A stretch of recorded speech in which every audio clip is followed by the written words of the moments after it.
Hey guys, welcome back to the Crime Sheet. I'm Andrea Cipriano, and in today's video, I'm going to be talking about the unsolved death investigation of Kurt Sova. This video is done in partnership with John Jay College of Criminal Justice's Forensic Science 114 level course, and this is to reinforce some concepts that we learned about crime scene investigations. So thank you to Professor Valentina for giving me this opportunity to talk about the case, and as we get into this video, I want to talk about the background of the Kurt Sova case, the actual death investigation, and how I got involved. And all these years later, somebody still knows what happened to Kurt. Either somebody could have helped him. Was he held against his will? Was he sick from drinking and somebody was just trying to let him sleep it off and he wound up dying? Was he kept against his will and actually murdered? Which is a very viable solution. Problem is, when you don't know, any theory is possible. And obviously nobody shot him in the head. There wasn't a hole in his head. There was no knife wounds. But there's no reason for this 17-year-old, perfectly healthy youngest brother of mine to be dead.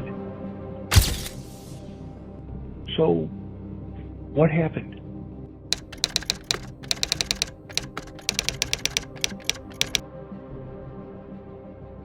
So back in early February of this year, I traveled to Chicago to participate in CrimeCon's second ever CrowdSolve event. CrimeCon hosts educational conferences where true crime enthusiasts can work together with experts to teach participants about their respective skills and experiences.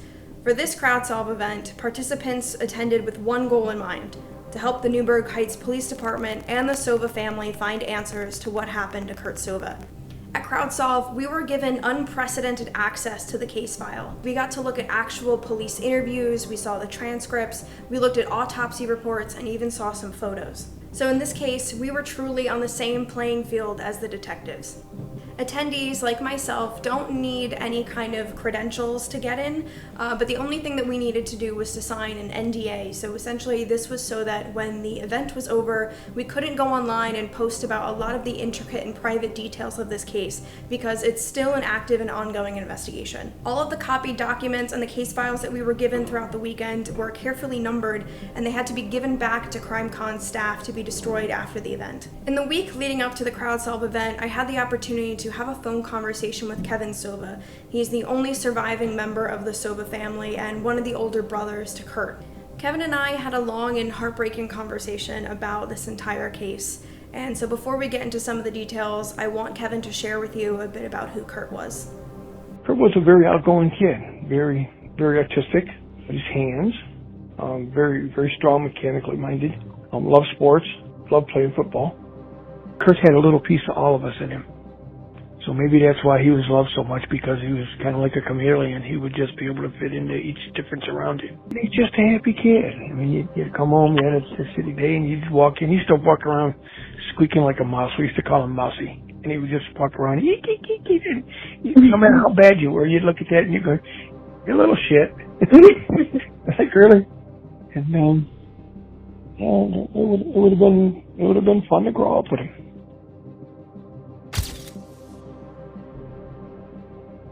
During the last day that Kurt was alive, he actually skipped school and hung out with his best friend, Sam Carroll. Kurt wore a bright yellow t-shirt with his signature jean jacket, along with regular jean pants and tennis shoes. Later on that night, both Sam and Kurt went to a party about 2 miles away from Kurt's house, which was on the other side of town. The party was at a duplex, and it was shared by two siblings, Debbie and Clayton Sams, and their roommate, Missy. We know that everybody that was at the party was older, and this wasn't the typical crowd that Kurt hung around. Both Sam and Kurt were in their later years in high school, and Kurt was only 17 years old, so they weren't legally allowed to consume alcohol. But at this party, a lot of the people that were there were above 21, and so alcohol was there, as well as some drugs. We also know from other people at the party that Kurt was drinking 190 proof Everclear.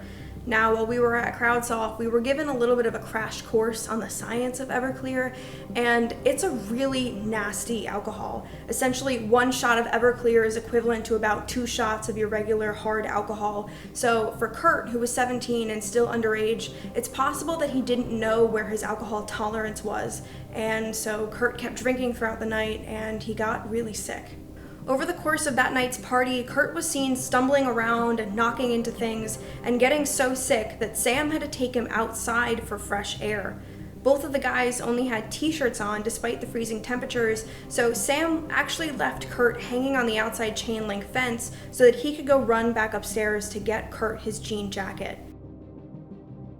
So Sam was drinking at this party too, and he later tells police that he was only upstairs for a few minutes to gather Kurt's jacket to come back downstairs, but being intoxicated, we're not sure really where that timeline was. It's possible that Sam was actually upstairs for 10, 15, even 20 minutes. We honestly just don't know. But what we do know is by the time that Sam came back downstairs and outside to give Kurt the jean jacket, Kurt was gone. Sam had to look all around the neighborhood. He walked up and down some streets and even went close to the area where Kurt's body was eventually found, but still Sam couldn't find Kurt. So he just assumed that maybe Kurt walked back to his house, and so Sam went back to the party. No one knows what happened to Kurt that night. The Sova family knew something was wrong that by the time the next morning, Kurt still didn't show up back at the house. It was not like him to stay out after 10, 10:30, 11 o'clock the latest, and that was only when we knew where he was. This night, he just never came home. The family, along with Kurt's 3 older brothers, started to look around the town to see if they could find him. They looked pretty much everywhere, even Dorothy Sova, Kurt's mom, admitting that she started to look in dumpsters, just looking anywhere to try to find her son. We searched all the neighborhoods, all the places that we figured Kurt would be. And as that day went by, looking for him, nobody turned Kurt up, and I started getting really worried. Even though they spent the entire Saturday looking for Kurt, they still couldn't find anything. By Sunday morning, the search for Kurt began to escalate. By late morning, Dorothy had filed an official missing persons report and began handing out flyers around town. It's also on Sunday that Dorothy gets her first lead when a neighbor informed her about the party that Kurt was at on Friday night. Dorothy gets the address of the party house from the neighbor and then eventually goes down to try to talk to somebody who lives there. But when she does knock on the door, the only person that answers is Missy, the roommate. Dorothy gets the phone number of Debbie Sams, and eventually they do talk, but Debbie denies ever having a party at that house on Friday. Dorothy eventually talks to a pizza delivery man who says that he delivered pizza to the party that night. So once Dorothy gets confirmation that a party did actually happen, she goes back and calls Debbie Sams and confronts her. After Debbie is confronted again by Kurt's mom, this time with proof, she does eventually break down and admits to having a party and says that yes, Kurt was there, he got sick, and then we think he just went home. She never actually says what she believes happened to Kurt, and she can't really verify what happened either. That following Monday and Tuesday were the same for the Sova family. They got up early to go and look for Kurt, and they were working with other local volunteers who were also helping to look and put up flyers as well. Both days, no evidence turned up. Dorothy Sova receives a call at 3 o'clock in the morning from Debbie Sams, and the phone call is pretty unusual. Here's a clip of Dorothy talking about it. I got a phone call at 3:30 in the morning, and she told me that someone was sleeping in her basement, and perhaps it was Kurt. And I thought, why are you calling me now after lying to me so many times? I didn't know whether to believe her or not believe her. My wife told me that the girl called about 3 o'clock in the morning and told her that she thinks that Kurt was sleeping in the basement. Kurt's father, Ken, drove over to the party house and went down into the basement to check out the situation. Ken was thinking that maybe Kurt was sick or that he had gotten hurt during the party, and that people that lived at the party house put him down in the basement to let him rest. When Ken found the cot in the basement, he said it looked like somebody had just been sleeping there, but whoever was sleeping there was now gone by the time that he arrived. So if Kurt was still recovering in that basement those few days even after the party, how come nobody tried to call his friends or his family members because they knew that he was missing? It's also curious because if it's true, why would Debbie Sams call Dorothy in the middle of the night to tell her that I think somebody's sleeping there, but then by the time the family actually arrives, there's nobody actually in the basement? So this really raises more questions than it provides answers. Then, later that same evening, 3 young boys make a gruesome discovery. Kurt's body was found in a ravine near the JL Furniture Warehouse, which is only 500 yards away from where the party house is. This is the same location that Sam searched for Kurt on the night of the party. And one thing that the Sova family is absolutely certain about is that they had already checked the ravine location just 24 hours before Kurt's body was found. To our knowledge, the ravine is a wide open space with not a lot of things obstructing it. So if his family were there actually looking for the body, or if anybody was there, they would have seen his bright yellow t-shirt more than anything. The police say that Kurt's body was positioned laying in a puddle with his arms spread out and legs straight out with his feet crossed. Both of Kurt's shoes were missing, but his left shoe was eventually found stuck between two rocks. Kurt's right foot had a sock on, and his left foot didn't. Now, there was no blood on the scene that we know of. Kurt didn't have any stab wounds, there was no gunshot wounds, so there wasn't anything that was very clear to people right away of what was the cause of death. Here's what the original coroner had to say about his autopsy report. The coroner determined that Kurt had died 24 to 36 hours before his body was found, which meant that he had been alive for at least 3 days after he left the party. What the coroner could not determine, however, was the exact cause of death. On the basis of the things that we saw, and equally important, the things that we did not see, what was absent, we felt that Kurt Sova had died from instantaneous physiologic death, and the manner of death, in this particular case, was signed out as probable accidental, because we eliminated everything else. He hadn't been beaten in any way, he hadn't been traumatized in any way. He didn't have enough alcohol to end his life. He had no pre-existing natural disease, and as Sherlock Holmes said, you eliminate all other possibilities, and that which remains is the truth. This was a diagnosis by exclusion. Some other things that are important to know about the autopsy is that Kurt had a blood alcohol level of 0.11. Now, this was still 5 days after the party took place. So despite the fact that Kurt's autopsy didn't reveal much, there are some other problems that we have with this case, and a big part of that has to do with the fact that there is a lack of absolute documentation. The clips that you see here from the Unsolved Mysteries episode, which show detectives taking photographs of Kurt and photographing other aspects of the crime scene, never actually happened. The only Polaroid crime scene photos that were taken that day were of Kurt's shoe and a photo of Kurt's body on the stretcher being loaded into the ambulance. So the lack of pictures create a mess of problems, and the first thing has to do with the fact that we don't actually know how Kurt's body was positioned. All we have are some ideas based on the supplemental notes the detectives filled out, and we also don't know what the condition of his skin looked like when he was found. His skin, his hair, his clothes, everything at the crime scene is just up for a guess.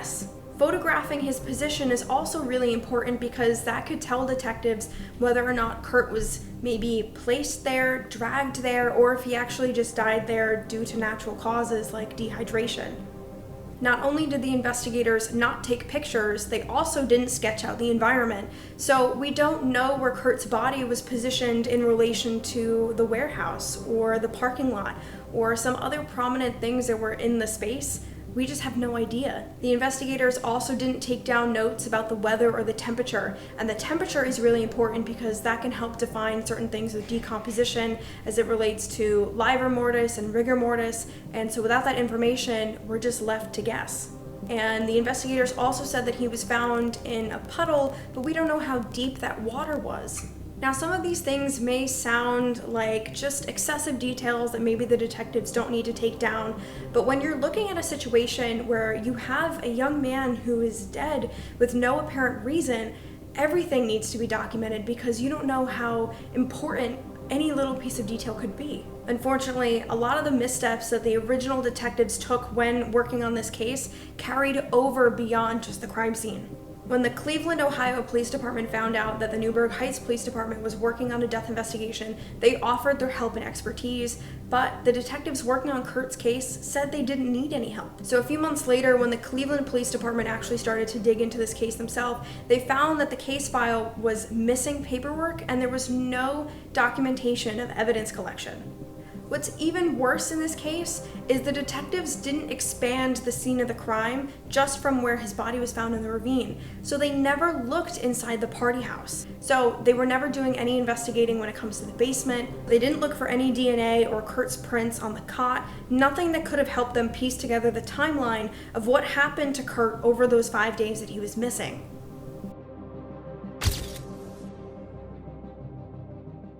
Despite the lack of investigating that was done by the police department, Dorothy and Ken Sova had to come to their own conclusions about what happened to their son. I think Kurt was there. I think he was already dead in that cot. But I think they panicked and got rid of his body in that ravine. I knew it wasn't there the day that I was searching. So they must have dumped it off that evening. I looked around, and I'm sure that if Kurt was down there, I would have noticed that bright yellow T-shirt that he had on against any of the terrain.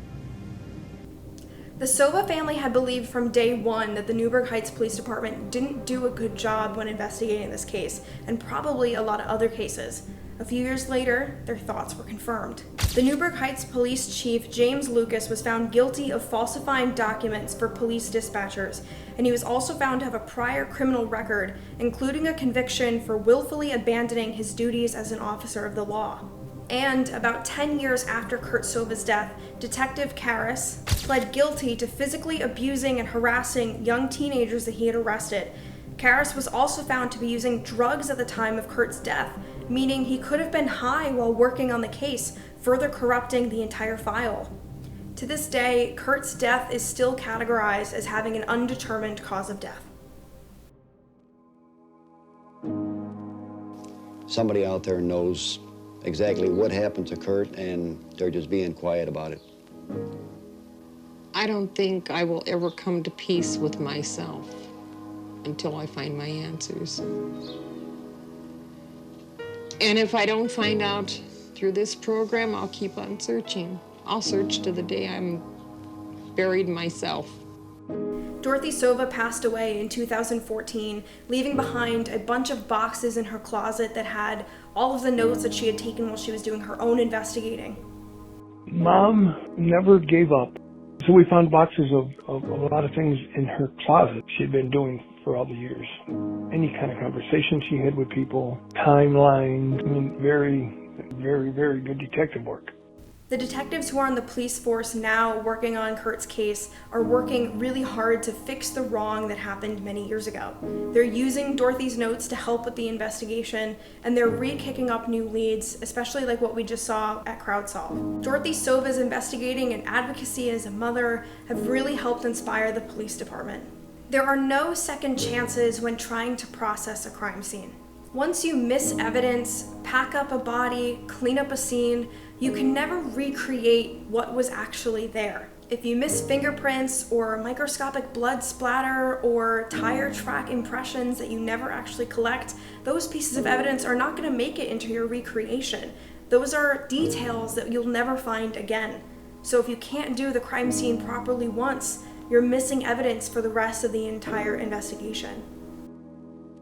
Thank you guys so much for watching my video. I hope you understand a little bit more about the importance of proper crime scene processing. My heart absolutely still goes out to the Sova family. I hope that we start to hear some good news come out soon of all the great work that we did at CrowdSolve, because I really hope that this case is going to get solved, and I think with all of the manpower and the new ideas behind it, that we can really get to a place of closure. You know, I just think that if anybody has the smallest amount of information, even if they don't think it's monumental, put that piece of the puzzle into the center of the table for us, and maybe the other pieces we have, plus somebody else's ideas or thoughts or information, could give us a resolution to Kurt Sova's death.